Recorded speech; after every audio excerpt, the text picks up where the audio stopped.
Mabuhay ang bansang Pilipinas at mabuhay po ang lahat ng mga Pilipino saang dako man ng mundo.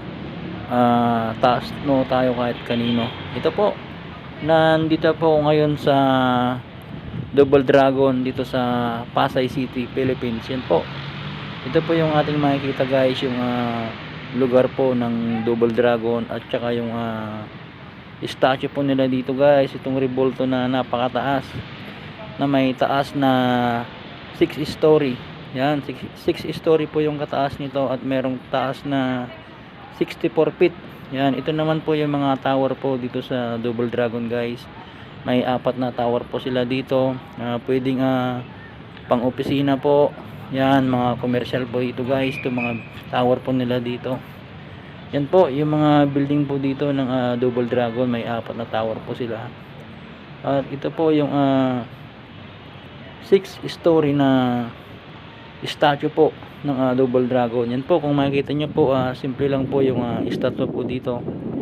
Yan, simple lang siya guys, parang relax lang siya na nakatingin sa EDSA. Yan po, papuntang Pasay po. Yan, malapit na po dito yung Mall of Asia guys. Yan po, siguro wala nang 1 kilometro. Yan. At ito po yung mga building po dito, yung mga tower po dito sa loob ng Double Dragon. Ito po, ang Double Dragon, sila din po ang nag-develop nito guys, ang Double Dragon Properties. Yan po, incorporation. Yan po ang Double Dragon guys. Kaya sana pag magawi kayo dito, mapuntahan nyo din po para matry nyo din po ang mag-shopping po dito guys. Kasi meron silang supermarket po sa ibaba. At dito rin po kinukuha yung mga passport po. Yan, dito din. At ito yung sapatos niya. Dito ako namangha guys kasi sobrang laki nung nilapitan ko siya. Yan si Double Dragon statue. Yan po, grabe ang laking rebel dito guys. At ito naman po yung harapan. Yan, nakikita nyo po dito yung napakagandang mga damo at itong mga puno po ng nyug. Yan po. Yan, kumakaway po yung mga puno ng nyug. At makikita po natin dito yung mga motorista po na papunta po ng Pasay. Yan po. Yan, Pasay MRT po yan guys ang papunta niya.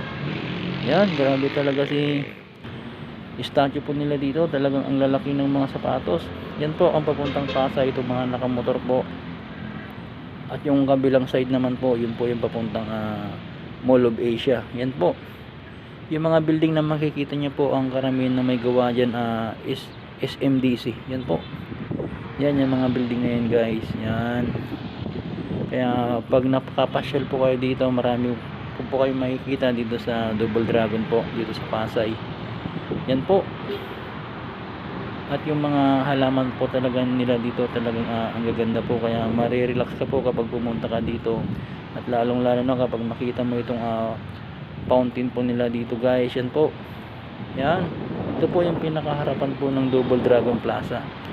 Yan, ang ganda po guys. Kung makikita nyo mo sa taas, nandun po yung isang statue po doon.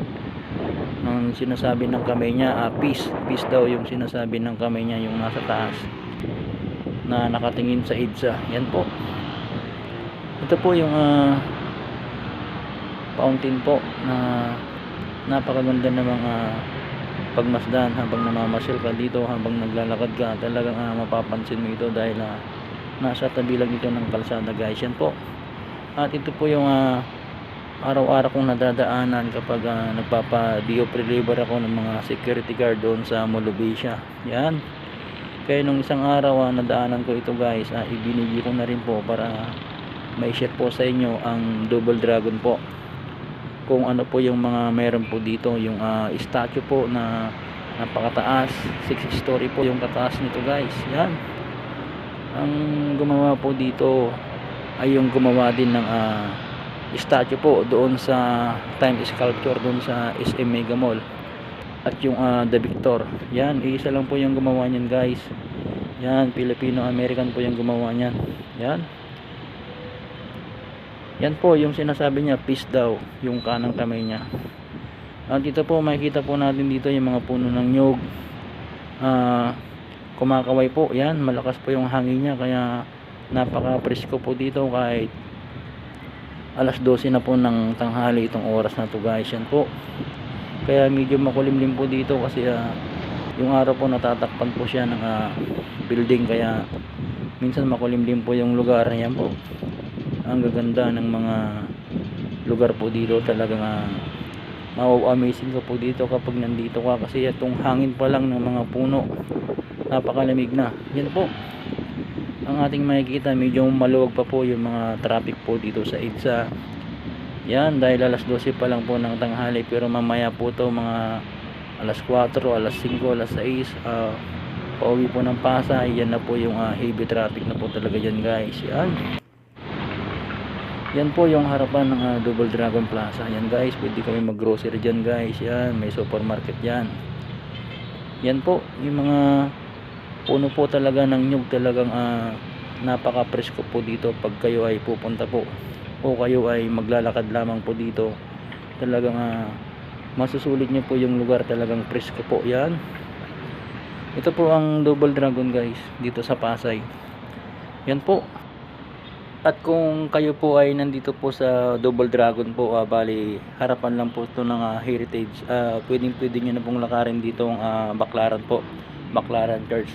Pwede na po dito guys. Habang naglalakad kayo papunta dun guys, marami na kayong makikita mga bilihin po dito sa mga gilid po ng kalsada. Mga mura po yung mga bilihin po dito sa Baclaran guys. Kaya yan po, ipagmalaki po natin ang lugar po dito sa ating bansa po, ang bansang Pilipinas. Yan naman po yung bus carousel lane po dito sa tapat po ng Double Dragon. Yan po, ang dami po nila yan guys na mga bus carousel po. Yan, kaya kapag kayo ay pupunta po dito, yan na po, may bus na po dyan guys. Yan po, pwede nating sakyan. Yan, pag galing po kayo ng Baclaran guys, pwede kayo magpahinga dito sa Double Dragon. Marami pong mga kainan po dito, kagaya ng Jollibee, McDo, KFC. Yan, at marami pang iba. Greenwich, yan, meron din sila guys dito. Yan po, yung mga bus carousel lane.